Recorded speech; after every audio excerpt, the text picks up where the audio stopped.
Good morning. मैं रजनी यादव पहलवान गुरुजी महिला महाविद्यालय से लेकर आई हूँ संगीत की क्लास। इससे पहले की क्लास में हमने पढ़ा था भजन का अर्थ क्या है और आज हम पढ़ेंगे भजन के प्रकार। तो आइए हम जानते हैं कि भजन के प्रकार कौन कौन से हैं। भजन एक भक्ति संगीत है जिसमें आमतौर पर आध्यात्मिक और धार्मिक विचारों को व्यक्त करने के लिए किया जाता है। ठीक है, तो अब हम जानेंगे कि भजन के प्रकार कौन कौन से हैं। तो सबसे पहले आता है भजन के प्रकार में निर्गुण भजन। ये भजन निराकार भगवान की स्तुति करते हैं जिनमें आमतौर पर आध्यात्मिक ज्ञान और वैराग्य के विषय पर जोर दिया गया है। जैसे भगवान की हम स्तुति करते हैं तो जब हम उनकी स्तुति करते हैं तो भगवान हमारे मन में होते हैं, यानी कि वो हमारे मन में होते हैं, उनके मन में हम छवि बना लेते हैं और उनकी आराधना करते हैं। इसमें मुख्य रूप से कबीर, रविदास और मीराबाई जैसे संत निर्गुण भजनों के लिए प्रसिद्ध हैं। इसके बाद आता है सगुण भजन। ये भजन भगवान की साकार रूप स्तुति करते हैं जैसे कि राम, कृष्ण, शिव या देवी।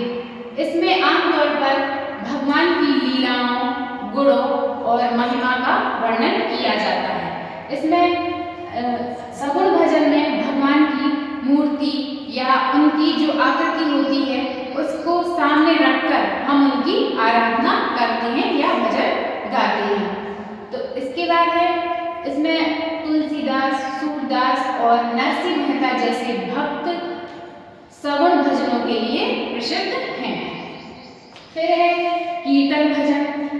यह एक प्रकार का सामूहिक भजन है जिसमें ताल और संगीत के साथ भगवान के नाम या गुणों का जाप किया जाता है।